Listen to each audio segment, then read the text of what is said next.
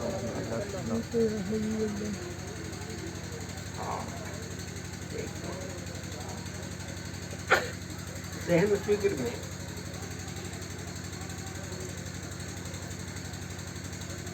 ایک تو سب سے پہلے ہم تھوڑا آپ کو ایک ذہن دے دوں کہ آدم علیہ السلام اور ماں حوا کے درمیان جو نکاح ہوئی ہے، وہ نکاح حضرت جبریل نے پڑھائی، اس کی مہر، اور حضرت فخر الدین رازی قرآن مقدس کی تفسیر لکھتے ہیں مرج البحرین التقیان میں، یہ دو سمندروں کا ملاپ جو ہے، حضرت امام رازی لکھتے ہیں کہ علی اور فاطمہ کی شادی کر دی، اور یخرج ملہما اللؤلؤ والمرجان، یہ حسن اور حسین کا تذکرہ ہے۔ ادھر نہیں جانا چاہتا ہوں۔ اور پھر اللہ تعالیٰ نے، جیسے اللہ تعالیٰ نے حضرت جبریل کو بھیجا مصطفیٰ جان رحمت کی بارگاہ کہ جا کر کے میرے نبی کو پیغام سنا دیجئے کہ میں نے علی اور فاطمہ کی شادی عرش پہ کر دی۔ اب جب جبریل آئے تو آقا علیہ السلام کو سنایا، تو حضور صلی اللہ علیہ وسلم نے پوچھا، یہ جبریل بتاؤ کہ جو نکاح خوانی ہوئی ہے اس میں کون کون سے تھے؟ تو کہا کہ 40,000 فرشتوں کی جماعتیں تھے۔ اللہ اکبر! اور یہ اہتمام رب کائنات میں علی اور فاطمہ کی۔ اب علی اور فاطمہ کے لیے وہ ہم جملہ آپ کو لانا چاہتے ہیں، مہر کی رقم، کیونکہ یہ قوم کے لیے ایک ایسا یہ پیغام ہے جو پیغام، اور سب سے بڑی بات ہے، دیکھو جیسے قال رسول اللہ صلی اللہ تعالی علیہ وسلم النکاح ہے پر پیش ہے، ان نکاحیں نہیں ہیں یا ان نکاحوں نہیں ہیں،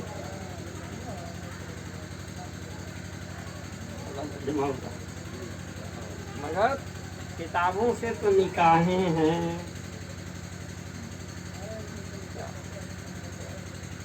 مگر آقا علیہ السلام کا قول ہے نکاح، جیسے نکاح ہے پر پیش ہے، جیسے مؤذن اذان دیتا ہے کیا کہتا ہے؟ اللہ اکبر نہیں کہتا، اللہ اکبر۔